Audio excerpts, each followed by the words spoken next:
Assalamualaikum warahmatullahi wabarakatuh. Semoga keselamatan dan keberkahan selalu menyertai kita semua. Jangan lupa untuk senantiasa berselawat kepada junjungan kita, Nabi Muhammad SAW. Allahumma sholli ala Sayyidina Muhammad wa ala ali Sayyidina Muhammad. Sahabat saksi hidup, bayangkan seorang wanita yang rela rahimnya disewa berkali-kali. Bukan karena nafsu, melainkan karena melihat ayahnya tergeletak tak berdaya dan adiknya menangis karena putus sekolah. Ini adalah kisah nyata Naila, TKW, asal Purwokerto yang harus melahirkan 8 bayi dari 8 pria, berbeda dengan bayaran 150 juta per anak. Namun, saat bayi ke-8 lahir dalam kondisi buta, keajaiban justru terjadi di tengah kehancurannya. Simak kisah penuh air mata ini sampai akhir. Sebelum kita lanjut, silakan tekan tombol subscribe dan nyalakan loncengnya. Bantu sebarkan kisah ini dengan klik share agar menjadi pelajaran berharga bagi kita semua tentang arti pengorbanan seorang wanita. Namaku Naila. Hidupku dulunya sederhana, namun hangat, di sebuah sudut kecil kota Purwokerto. Namun, semua kehangatan itu sirna dalam satu malam yang nahas. Ayahku, satu-satunya tulang punggung kami yang bekerja sebagai driver ojol, mengalami kecelakaan tragis saat mengantar pesanan di tengah hujan deras. Akibat kecelakaan itu, tulang kakinya hancur. Ayah tidak lagi bisa menarik gas motornya. Ia hanya bisa terbaring di dipan kayu tua dengan perban yang seringkali merembes darah. Dokter bilang, ayah butuh operasi besar dengan biaya ratusan juta, atau kakinya akan membusuk dan harus diamputasi. Melihat ayah tak berdaya, ibu yang sudah mulai sakit-sakitan terpaksa memaksakan diri berjualan sayur keliling dari subuh buta. Aku sering melihat ibu memijat kakinya yang bengkak sambil terbitek-bituk di dapur. Penderitaan kami tak berhenti di situ. Adik laki-lakiku satu-satunya harapan keluarga untuk pendidikan tertunduk lesu di meja makan suatu malam. Ia bilang, "Mbak, aku berhenti sekolah saja ya. Uang SPP sudah nunggak 6 bulan. Aku malu ditagih terus di depan kelas." Hatiku seperti disayat sembilu. Aku lulusan SMA yang hanya bekerja serabutan, merasa tidak berguna melihat keluargaku hancur perlahan. Suatu hari, aku melihat tetanggaku pulang dari Arab Saudi. Ia membangun rumah tingkat, memakai perhiasan emas, dan membawa motor baru. Di mataku yang sedang kalap karena kemiskinan, itulah jalan keluar tercepat. Aku mulai mencari tahu tentang agen penyalur tenaga kerja, PJTKI. Meski hatiku takut setengah mati meninggalkan rumah, bayangan ayah yang kesakitan dan adik yang putus sekolah jauh lebih menakutkan bagiku. Hari keberangkatan itu pun tiba. Purwokerto sedang mendung saat aku mencium punggung tangan ibu dan ayah. Ibu menangis sesenggukan, memelukku seolah tak ingin lepas. Dengan suara bergetar, aku berbisik di telinga ibu, "Bu, doakan Naila. Naila berangkat bukan untuk bersenang-senang. Naila janji, Naila akan jadi tulang punggung keluarga. Naila akan kirim uang untuk operasi ayah dan sekolah adik. Tunggu Naila pulang dengan keadaan kita yang sudah berbeda." Saat kakiku melangkah keluar pagar, aku tidak pernah tahu bahwa keadaan yang berbeda itu harus kubayar dengan harga diri, air mata, dan rahim yang akan menjadi milik orang lain. Aku berangkat membawa harapan, tanpa menyadari bahwa aku sedang berjalan menuju lubang paling gelap dalam hidupku. Sesampainya di Riyadh, udara panas menyambutku seperti membakar kulit. Aku bekerja di sebuah rumah megah milik seorang pengusaha. Namun, kemegahan itu adalah penjara bagiku. Aku bekerja dari jam 4 pagi hingga tengah malam. Tidurku hanya di atas kasur tipis di pojok dapur, dan makanku hanyalah sesi sisa dari meja makan majikan. Setiap malam aku menangis sambil melihat foto ayah dan ibu. Gaji pertamaku sebagai pembantu sudah kukirimkan, tapi itu hanya cukup untuk makan sehari-hari dan obat jalan ayah. Operasi kaki ayah yang ratusan juta itu terasa seperti mimpi yang mustahil. Di saat itulah aku mulai merasa putus asa. Suatu sore saat aku sedang membuang sampah, seorang pria berjanggut rapi dengan parfum mahal mendekatiku. Ia mengaku sebagai perantara khusus. Ia tahu namaku. Ia tahu aku orang Purwokerto, dan entah bagaimana ia tahu bahwa keluargaku sedang terlilit utang besar. "Naila," katanya dengan suara rendah, "kenapa kamu mau jadi pembantu dengan gaji kecil? Kamu punya aset yang jauh lebih mahal. Ada banyak pria kaya di sini yang tidak ingin punya istri, tapi mereka sangat menginginkan anak laki-laki keturunan mereka sendiri." Pria itu mengeluarkan sebuah map. Di dalamnya ada angka yang membuat jantungku berhenti berdetak. 150 juta per anak.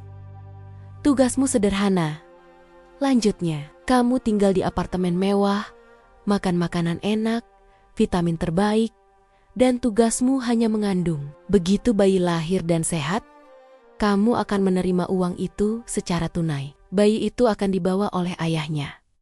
Dan kamu tidak punya tanggung jawab lagi." Duniaku seakan runtuh. Menjual rahim, menjadi ibu pengganti untuk orang asing, pikiranku langsung melayang ke wajah ayah yang mengerang kesakitan karena kakinya mulai menghitam. Aku ingat surat terakhir dari adik yang bilang dia sudah resmi berhenti sekolah dan sekarang jadi kuli, panggul di pasar demi membantu ibu. Apakah harga diriku lebih penting dari nyawa ayah?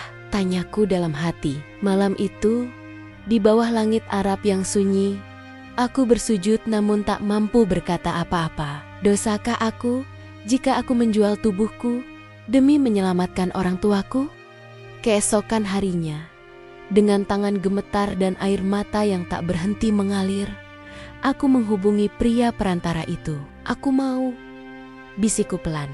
Saat itu juga, aku dijemput dan dibawa ke sebuah apartemen mewah yang tersembunyi. Sejak detik itu, Naila yang polos dari Purwokerto telah mati. Aku berubah menjadi mesin yang akan memproduksi bayi demi bayi. Aku mengirimkan uang muka kontrak itu ke kampung. Ibu menelepon sambil menangis bahagia, mengira aku mendapat bonus besar dari majikan. Aku hanya bisa menutup mulut agar isak tangisku tidak terdengar. Mereka selamat, tapi jiwaku baru saja terjual.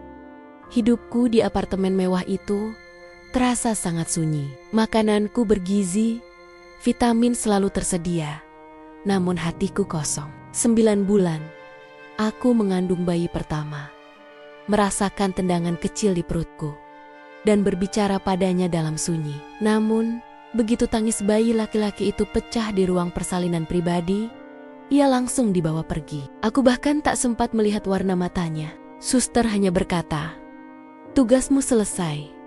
Ini uangmu." Dan benar saja, 150 juta rupiah langsung masuk ke rekeningku. Di Purwokerto, ayah akhirnya menjalani operasi kaki. Ibu bercerita lewat telepon dengan suara riang, "Naila, ayah sudah bisa duduk. Kaki ayah tidak jadi dipotong." Aku tersenyum dalam tangis. Satu nyawa anakku ditukar dengan satu kaki ayahku. Ternyata, satu anak tidak cukup. Utang keluarga dan biaya pemulihan ayah masih menumpuk. Aku kembali mengandung. Bayi kedua, ketiga, hingga bayi ketujuh. Polanya selalu sama.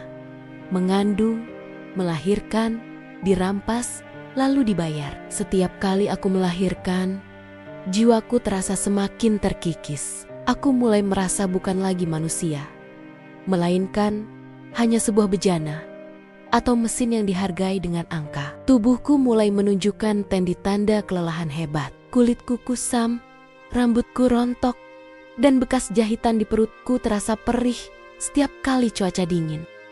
Setiap bulan, aku mengirimkan uang dalam jumlah besar. Rumah kami di Purwokerto kini menjadi yang paling megah di desa. Ayah sudah bisa berjalan meski menggunakan tongkat. Ibu sudah tidak perlu lagi berjualan sayur dan bisa fokus berobat. Dan adikku. Dia kembali sekolah di SMA terbaik, bahkan sudah merencanakan kuliah. Ibu sering bertanya, "Naila, kerja apa kamu di sana? Sampai bonusnya begitu besar." Aku hanya bisa berbohong. Naila dipercaya jadi pengelola rumah tangga bangsawan. "Bu, aku memikul dosa itu sendirian, agar mereka bisa tidur nyenyak." Saat kehamilan ke-7, dokter di klinik rahasia itu memperingatkan dengan wajah serius, "Naila, rahimmu sudah sangat tipis. Luka operasi sebelumnya belum pulih benar.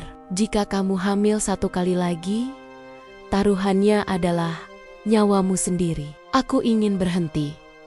Benar-benar ingin berhenti. Aku sudah mengumpulkan cukup uang untuk masa depan adikku. Namun, perantara itu datang lagi dengan ancaman halus. "Satu lagi, Naila, kontrak terakhir untuk seorang syekh besar. Kalau kamu menolak, sisa bonusmu yang belum cair akan hangus." Dalam kelelahan yang luar biasa, aku kembali mengangguk. Aku tidak tahu bahwa kehamilan ke-8 ini akan menjadi awal dari sebuah mukjizat yang tidak pernah aku duga sebelumnya. Kehamilan ke-8 ini terasa sangat berat sejak awal. Tubuhku seolah memberi sinyal bahwa ia sudah mencapai batasnya. Aku sering mengalami pendarahan kecil, pusing yang luar biasa, dan rasa nyeri di bekas jahitan operasiku yang dulu. Namun, ada satu hal yang berbeda. Aku merasa sangat dekat dengan bayi dalam kandungan ini. Aku sering mengelus perutku sambil berbisik, "Maafkan ibu, nak, maafkan ibu." Di bulan ke-7, dokter yang memeriksaku terdiam lama saat melihat layar monitor. Wajahnya berubah pucat. Ia menatapku dengan iba. "Naila, ada kelainan pada perkembangan saraf janinmu. Kemungkinan besar, anak ini akan lahir dengan kondisi buta permanen." Duniaku serasa berhenti berputar. Aku menangis sejadi-jadinya, bukan karena takut uangku tidak cair, tapi karena aku merasa bersalah. Apakah ini teguran dari Tuhan atas semua dosaku? Apakah anak ini harus menanggung beban karena rahim ibunya yang sudah lelah?